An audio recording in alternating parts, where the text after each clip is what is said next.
and welcome back to Joygasm, a video game and movie podcast. I'm Russ, he is Steve, and Hot Wheels makes a triumphant return back into Forza Horizon in episode 280 today, July 23rd, 2022. You may have noticed that while I am in the studio, Steve is not in the studio, and that is due to the fact that, unfortunately, my wife has had her number up, so to speak, in terms of it being her turn to contract COVID. So we are isolating ourselves as a result of that. Once more, indeed. It's the gift that keeps on giving that nobody wants. And so... Pass it around. Yeah, exactly. Yeah, I don't know. The neighbor that will not leave. So, anyway... Before we go any further, make sure that you do a loop-de-loop on that subscribe button. Maybe do a corkscrew on that notification bell. That way you will not miss a single solitary episode of Joygasm. It drops once a week, each week. And in case you couldn't tell from the initial greeting, our topic of the day is the Forza Horizon 5 Hot Wheels DLC. This is actually a DLC expansion pack that Steve, in particular, has been waiting with bated breath for quite some time. We actually talked about how back in Forza Horizon 3, that was the first time we had seen the Hot Wheels license be used to great effect, and we weren't really sure if they were ever going to make a comeback within the franchise. And I know Steve has been very much hoping, praying, doing sacred nipple rubs in hopes that it will, in fact, make a return, and it has. So,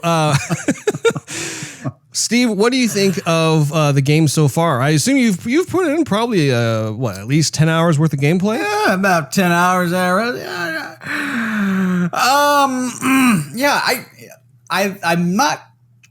It's fun. I'm thinking they did, so far, a better job with the first Hot Wheels. Oh. Here's the thing: is that it seems like it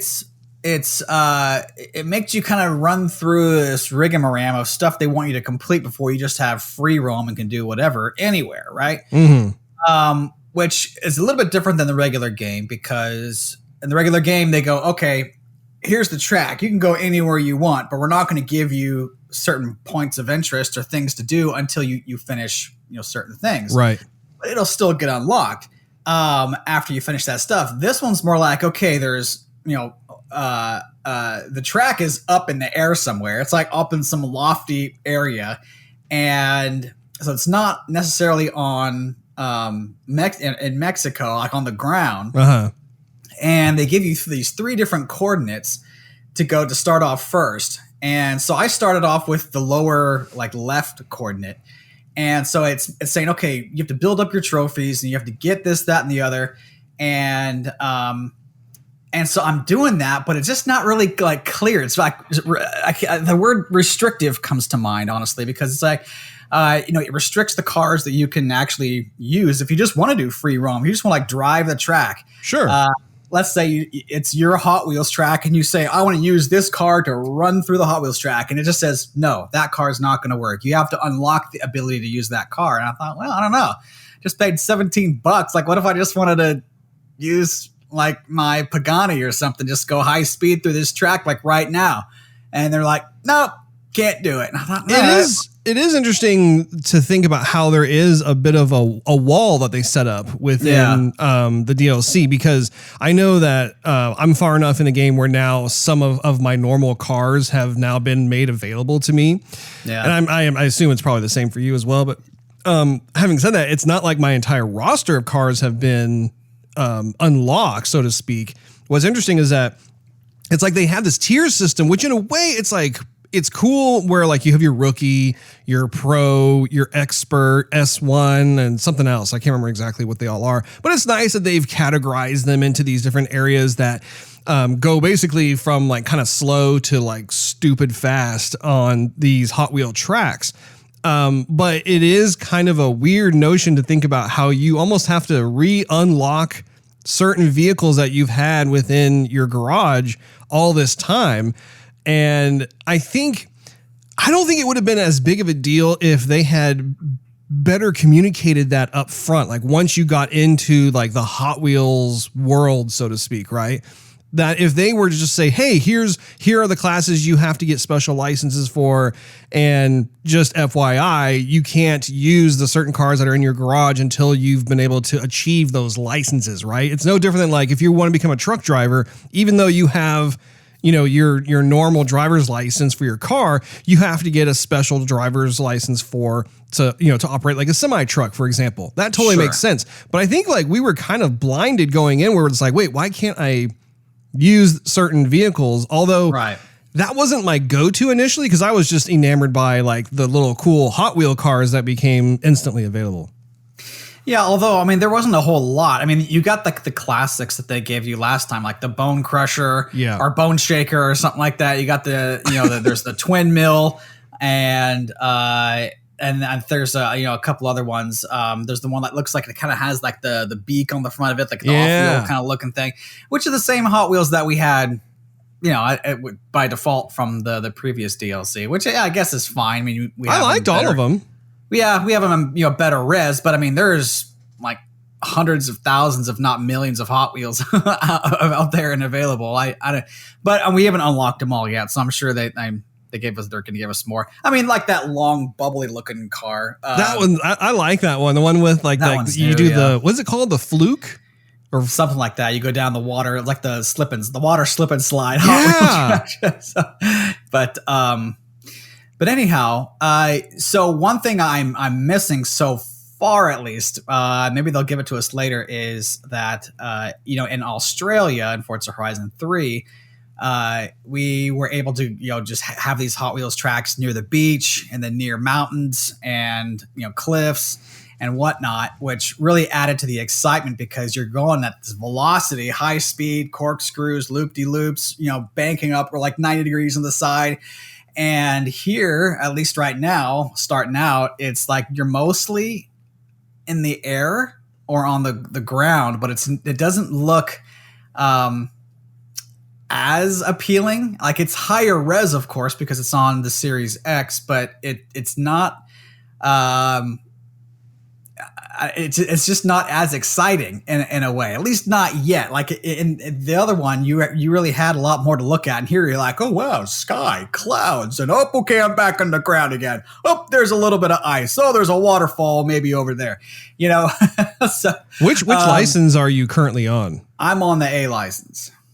The A license. I can't remember. Is that that's you're past the rookie license? You're right. Is the A license the expert license, or is it just no? It's the pro license.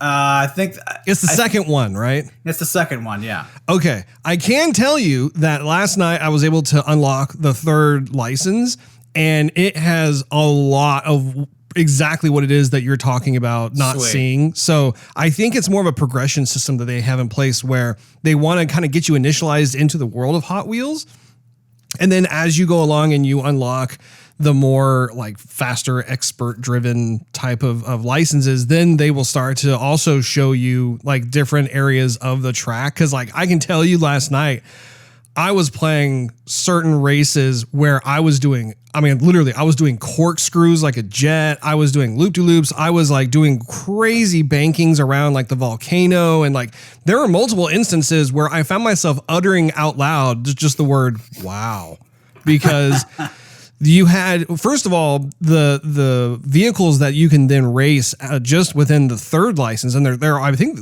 if I remember correctly, there are 5 licenses that you kind of go through unlocking in sequential order from like rookie on up to like the whatever the fastest class it is. I can tell you by just being on the third license, the vehicles that you unlock, which again, you have more Hot Wheels you can unlock, but then also you can at that point also begin to unlock your normal vehicles.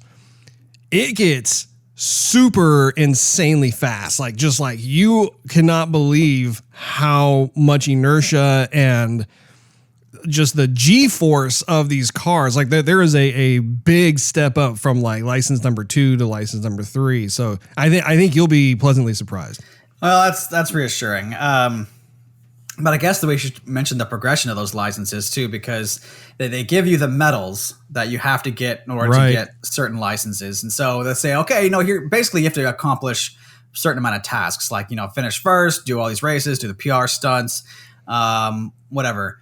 But there's a lot more stuff you can do to earn these medals, and it's just not exactly clear. The instructions are clear, but it's not clear in its follow through, where like there was something that said, hey, you'll get 50 medals. I was telling you this last night. Yeah.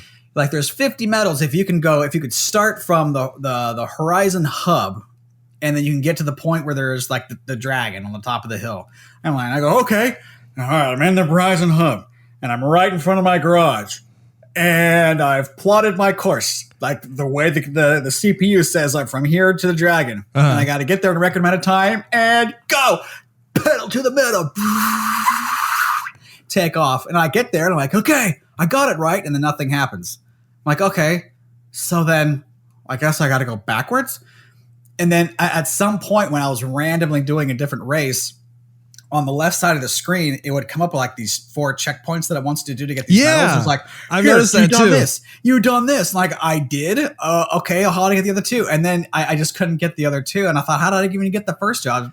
Yeah, it's interesting how like there's kind of a real-time sensor or something, like as you're going through kind of this Hot Wheels land, it's almost like certain types of events get activated automatically based on where your car is located. And so then that's when like that little like bullet point list comes up. I can tell like they're trying to be helpful with like, oh, you happen to be in the midst of doing this, keep going and you can unlock these other things. But I feel as though there's like a missing step or a missing notification or something that helps to inform me as the gamer as to what I'm supposed to do. Cause I totally know what you're talking about, where like I'd be driving along and suddenly I'd see that little bullet point list come up. Like one of the ones I never could figure out was you have to start out in the northern region of like the forest, and then you have to somehow make your way down to the canyon portion and then go over to the kind of snowy volcano area. And you have to do so within, I want to say 4 minutes. But the problem is that I don't know the right way to go. Like the Hot Wheel tracks themselves. I mean, it's like it's like the spaghetti land where you have all these different paths that you can take and they intersect with each other and that sort of thing. And I'm kind of conditioned as a Forza gamer where if there's an event that I would like to compete in, that I select it on the world map, and then there's like kind of like, the highlighted blue path of how you're supposed to get there or how you're supposed to race it and win. That never came up, and I don't know if that's a bug in the game or if that was by design, but like it's interesting how, especially with something that big where like you are doing a tour of like the entire world of this Hot Wheels land, how on earth am I going to be able to know like which path to take from one place to the other, especially within 4 minutes? And so that, I guess the reason why I'm bringing that up as an example is the fun factor takes a hit, because it's like I'm so pumped and interested in wanting to do certain events like that. But then the way that I'm not being guided to be able to compete in that is acting as a barrier to entry. And so I haven't really figured out like how they have decided to make that work. Right. Yeah. What are you going to do? I don't know. I mean, like, sorry, Steve, go ahead. I was going to say, like, I found myself just noticing that there were more trophies if you just higher the difficulty. And so, yeah, it kind of, improved my standing player skills as a driver or whatever. But then I would just get a few more trophies, and that's ended up how I was able to unlock the other license. I didn't accomplish any more tasks. I just redid all the races all over again at a higher difficulty. And then it just said, okay, here you go. And I thought, all right, well, I mean, finally, I can advance. Yeah. And that's actually something that is also worth noting is that, like, for instance, last night we were, as you mentioned earlier, we were talking back and forth trying to figure out how this works. And I remember just driving along. I was out on my way to try and gain like an additional star once I figured out kind of how the medal system works. And apparently I had done some other things that were accumulating medals that I wasn't aware of, because suddenly all of a sudden the screen changes back to the world map and I've unlocked the third license. I'm like, how did that I don't even know what I did, but there was some way, like apparently there's like just a bunch of different types of I don't know, goals, I guess, or something that you can also on the side. You don't have to be like in a race or whatever, but just some of the types of racing and traversing of the Hot Wheels land will also steadily give you certain types of medals. So it was suddenly unlocked. I was grateful for it, but at the same time, it does linger in my mind because I'm thinking, well, wait a minute. Like, I know I had at least two more items on the list that were like, you know, big deals that like, and I think that's one of the other things too about the way they've got the UI set up is that they allow you to pin the one that you're interested in. But what's weird is that's all you do. Like, so that way you can kind of see like, oh, this is the one that I'm currently trying to find. Right. Focused on, yeah. Yeah, that focused on. But what's weird is that like, there's no like, oh, now we're going to take you back to the map. We can show you like how to get to that thing or where it's located, whatever. It's literally just, oh, here's like a little pin icon to help it stand out from the rest of the items on your list. It's like, okay, well, that's fine, but how do I get to the thing? Like that's that again, that kind of plays back into where the fun factor takes a temporary hit because you feel like you're being thwarted, like you can't figure out how to get there. Having said that, though, I do think it's worth pivoting from that into the fact that this is gorgeous. Like the world that they have created in this is absolutely phenomenal. I will be pleased to let our viewers know and listeners that I have finally purchased a 4K TV. I've gotten myself one of those LG C1. I don't even know the one whole. of them LGs. Yeah. One of those long listed technical name kind of things. But anyway, it was highly rated and whatnot. And so I got myself a 77-inch 4K TV. Finally, I have joined the official 4K TV club.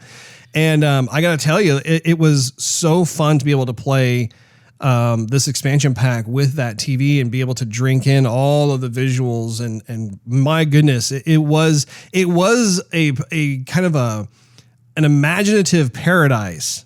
Don't you think? Like when you're looking around, you're just like, my goodness, like this is, if I was a kid and I had my Hot Wheels tracks set up and I had my Hot Wheels cars and I had like created like some sort of like make-believe lava area and a make-believe like crazy huge foresty area and canyons and that sort of thing. I mean, I was blown away. What'd you think? You know, that is true. I will say, you know, as you grow up, I mean, you start playing with the toys when you're a kid. And then as you grow up, well, you get your bigger cars, right? And so you're in the Hot Wheel, but the feeling of, you know, throwing the cars through the track and imagining where the track could be besides on your family room floor, never really leaves you. At least as a guy, it doesn't leave you. I'm sure there are girls out there too who are like car nuts, right? And there are times like when you are continue, I guess, the story mode, if you will, in the game, where one of the hosts tells you like some history of Hot Wheels, the track, and you know where they got their inspiration from, or they would develop little cars based on race car drivers, and they would just give you this whole history, which is awesome. I mean, that is pretty darn cool. I think they should have done it a little bit different, where you should be able to go back and maybe have them re-explain it, but then they can tell you and show you different parts of the track as they're explaining the Hot Wheels story, because they were explaining it as I'm trying to pass people and I'm trying to like not like run into the corner, and so I'm really paying attention to my driving. I couldn't remember everything that they were saying, but you know, going in a straight line or going fast, you know, blistering speed and not banging into anything, then I could hear and pick up what they were saying, which was pretty cool. And I appreciate how they did that. I mean, it reminds me of the Forza Horizon 3, where if you went into Forzathon, I guess in your vehicle, or Forza Vista, and your vehicle would turn, and if you just let it go, let the camera just do its thing and slowly spin, one of the hosts, like your garage mechanic, would come back and he would say, "Oh, this is a car. It was like 1967 Corvette." You know, and he would tell you the history of it and where they got the design and who was most responsible for the design and what this car did in racing history. And I'm sitting there just Yeah. like salivating. And I loved all that stuff, because the reason why I play this type of racing game and like not really anything else is because there's an enjoyment there of the cars themselves. And I, I might not have time to academically look back in history and figure out, okay, Carroll Shelby did this in 1972.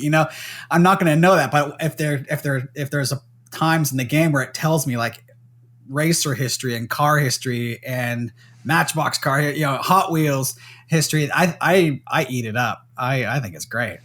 Yeah, no, I too really loved how the different races that I got to experience in Hot Wheels, they had that whole like, oh, here's like the history of Hot Wheels and being able to talk about who was the the designer of the cars, who did the engineering for the track and that sort of thing. And you will hear more of that when you go into the other licensed areas as well, which is great. It's like, it's not just a one-off kind of thing. I also wanted to talk too about how ray tracing plays such a huge role, as does the HDR in a game like this. And I know I've talked about this in the past with the older Hot Wheels, but I absolutely love looking at the translucency of the orange track, that iconic Hot Wheels orange track, and how depending on the time of day, it does in fact change that quality that you see. And so, when it's like, say, high noon, for example, it's just fantastic if you're going up a loop-de-loop and you're able to see that like orange glow from the sun behind the track. I just absolutely adore that. I think it's fantastic. Like when you're going by like the Arctic volcano area, there's like that fantastic rumble. That's more, it's the audio side of things, but it really enhances this like epic feel of the track where it's larger than life. You go through the canyons. The canyons are just, the verticality of these mountains and stuff is just awe-inspiring. And again, the lighting itself, even at nighttime, like if you've been racing through the nighttime, a lot of thought has been placed into, okay, how do we illuminate like the snowy glaciers, right? Let's put some like, light blue spotlights that like, or uplights onto the ice and the snow, or, let's put some purple lights, onto some of the mountains themselves, so on and so forth. Like there has been, just a lot of thoughtfulness placed into making the environment as festive and as cool and beautiful as can possibly be. And I think it kind of like elevates the theme of Mexico, right? Because we've been enjoying playing through Forza Horizon 5 and the Mexico theme that really permeates like all the different areas. And that has its own level of like, here are like, kind of loosely based off of like what kind of foliage you can expect in Mexico, or like the Aztec temples, and so on and so forth. This takes it to an even higher fantasy level, I would say, where like they're still including things like volcanoes, or like some of those like rainforesty, like huge forests, but then they kind of have fun with it, which I appreciate. Yeah. One thing I was going to mention was the sound, because my wife and I were watching a movie and we had the sound, kind of cranked up. We had the sub on, and we weren't like, rocking out the panels of the house or nothing, but we were of course enjoying it. And so then, she went to bed and I didn't turn it down all that much. I did, but I didn't. And then so I'm racing on the tracks and going through the different areas. And of course, when you take a jump and you slam back down on the track, and it has that kind of metallic but almost plastic sound to it, or reverb. And then you would take some corners, you'd go to a different environment, and you could hear like the ice crack, like in some of the glaciers. And if the sound of that reminds me of is when I used to visit my wife in Canada when it was snowing. Sometimes we'd walk on the shallow part of a frozen lake, and the ice was pretty thick, but it gets thinner the further you go out. And so we'd go like, hey, let's just kind of walk out a little further. And then when you hear that ice crack, it reverbs across the entire lake. You're like, okay, time to go. Time to go. Yeah. Anyway, that's what that sound reminds me of. And they did it. I mean, it's real clear and it sounds great. Or near the volcano, just to have that extra rumble of just the steam and the rock and the lava start to kind of bubble. But wouldn't necessarily hear it unless you of course had the sound up, which a louder sound in Hot Wheels, of course, is going to bode well for the entire experience too. Yeah. Yeah, no, you're absolutely right. I was very taken by the level of audio quality within this DLC. Everything you said, totally agree. I mean, the water as well. Like when you're going down those water slide parts of the track, so fun. And also like if you hit one of those catapult jumping off points that like launches your car into the air and you're going, essentially the equivalent of like when you have a Hot Wheels track and like there's like a section that's like, here's a track that comes to an end, and then you have the other end of the track over here, and you have to like make that jump. Again, hearing that thoom sound as you like jump through it, or like if you're going on a part of a track that has those fans that essentially, I want to say it like helps you achieve a higher speed over time and reduce the friction load. But again, all of those different elements really have terrific audio, and I found myself really cranking up the volume as a result of that, because it was just that actually increased the fun factor. Yeah. I feel like they did the corkscrews better. Like parts of the track seem to be better than they were last time. Specifically though, the corkscrews, because I remember in Forza Horizon 3, there was a lot of banking and loop-de-loops and jumps, but I don't remember there being, I think there was corkscrews, but maybe not so much with the environment, but the environment almost gives you vertigo because they include so much more of it. I mean, you see the mountains, or you'll see like a mountain, like a rock structure that goes over the track and the track goes through it. Yeah. But when you go through the corkscrew in that section, that whole thing is going like this, not just the track, not just the orange track you're on. And so it kind of gives you like a bit of a, like, oh, I had a great time. Yeah. And it's true. I mean, like, even as you get the more subsequently faster licenses unlocked, you're going to be hitting those corkscrews from time to time, and it's going to be an even more exhilarating experience because you're going that much faster. And I think it speaks also to the verticality of the environments as well as the draw distance. Like if you look at what you can see, like if you're, say for instance, you're at a high vantage point and you're hitting a crest off a cliff or something like that. I know there's one race in particular where you could literally see like the entire Hot Wheels land in all of its splendor.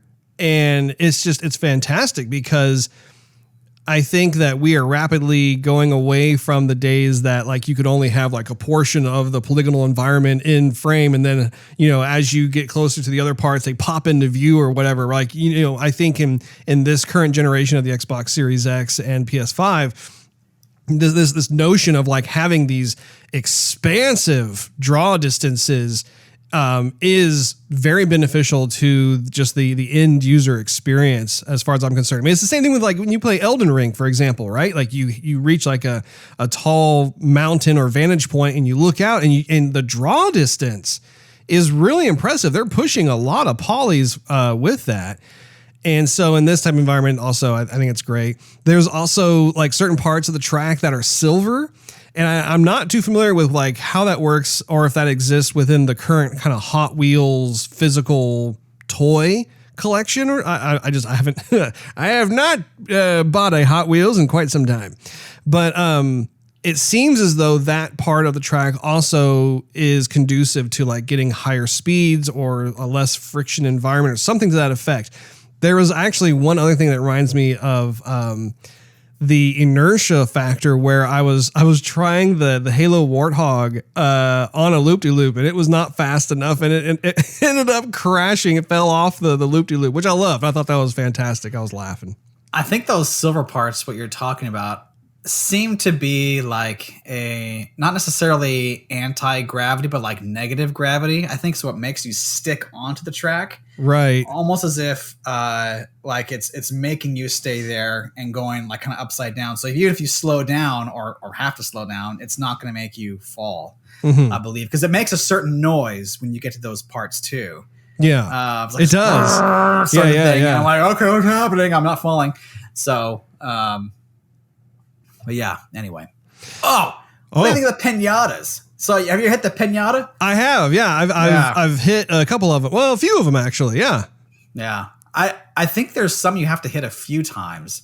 Because I remember I hit one and it just blew up. And then I hit one again. And I know I hit it, but only a piece of it broke. And I think the color, like if you go back to the map, I think that it still is there. Like maybe I have to hit it a few times or something. But anyway. Well, what are your concluding thoughts in terms of what you've experienced thus far with the DLC, Steve? So I think that it was the right time. I'm glad they made us wait for Forza Horizon 4 because I don't think there was. I remember saying in that episode when Forza Horizon 4 was out that there wasn't necessarily that much of a jump between Horizon 3 and Horizon 4. And so if they brought the Hot Wheels out again, yeah, it would have been cool, but it wouldn't have been as much of a step forward as we have with the Series X and all the capabilities and with the processing power, with the sound. And so I guess, what's the saying? Like absence makes the heart grow fonder. Sure, yeah. Like that. Yeah. So, all this time I've been wanting my Hot Wheels to come back, and I'm glad in a way they made me wait because now I have it, and now I appreciate it more. Yeah. Than I think if they gave it to us in Horizon 4. That being said, I mean, I think that, I wish they would have done some of the stuff different, like in the menus and what they have you do with tasks. But I think that's just a small gripe. I eventually you'll figure it out. I'll figure it out, and we'll of course advance into unlocking everything we want to unlock and seeing everything we want to see. So anyway, I'm thankful. I'm really thankful. Yeah. No, I agree. I'm so glad that they decided to bring Hot Wheels back. I feel as though Hot Wheels is synonymous with Forza Horizon. I feel like the two worlds really mesh well together. And I'm glad that we are now able to enjoy the Hot Wheels experience within these next gen systems, as I mentioned earlier, with the ray tracing and the long draw distances, the 4K experience, that sort of thing. I actually found myself kind of going back and forth between graphics mode and performance mode just to kind of enjoy like what each has to offer. And I got to say, I'm kind of more of a graphics oriented player myself. So I'm perfectly happy with the 30 frames per second instead of the 60 frames for that extra graphics fidelity. And I got to hand it to Playground Games. They really have continued to really set the bar in terms of having a lot of fun with a racing genre that is not only exclusive to being like a driving simulator, but they have been very successful in marrying between having like realistic physics and whatnot with the vehicles, but then also having this encouraging environment, this fostering environment of wanting to have folks go out and explore and discover like what all that they've put all this hard work into and that sort of thing. And I feel like when it comes to Hot Wheels, it is just a lot of fun. I do think, like you, there's probably some little minor tweaking that needs to be done with the UI, with how to get to certain types of competitions or zones or whatever. And I think that can be easily remedied. I just think that when you're first introduced to this area, that there are certain kind of barriers to entry, and it's purely from a newbie coming in, not understanding how to progress. It's a progression system that they put in place. And honestly, a lot of the progression system that they do have, it works really well. I do like the license type of approach. I do like how they dole out, different types of cars or Hot Wheels. And my hope is like to your point earlier, I would love to see additional Hot Wheels cars get licensed so that we can drive them and enjoy them in this game. They would be fantastic to have certain types of other expansion packs in the future where like, hey, for $5 you get, 20 more Hot Wheels specific cars, right? With their contours and designs and, the sticker flare on the sides and all that fun stuff. I would love to really be able to start a Hot Wheels collection, if you will, within the Forza Horizon 5 game. So anyway, that wraps up this episode of Joygasm. Thank you so much for hanging out with us. If you enjoyed this episode, we invite you to check out patreon.com/Joygasm, where you could enjoy exclusive perks and early access to the show. Not to mention, it continues financially helping us do Joygasm. Also, make sure you click on that subscribe button, as well as clang that notification bell. That way you will not miss a single episode of Joygasm. It drops once a week every week. And while you're at it, you can do a search on your favorite social media platform of choice for @JoygasmTV. We are on just about all of them. Last but not least, do a search on Twitch for Joygasm TV to see us stream our gaming adventures live every Wednesday night at 9:30 p.m. Central Time. Hopefully, this whole COVID situation will have remedied itself by next week. If not, then it will just be in the same situation as we are today. But regardless, we will return bright-eyed and bushy-tailed. And we'll see you then.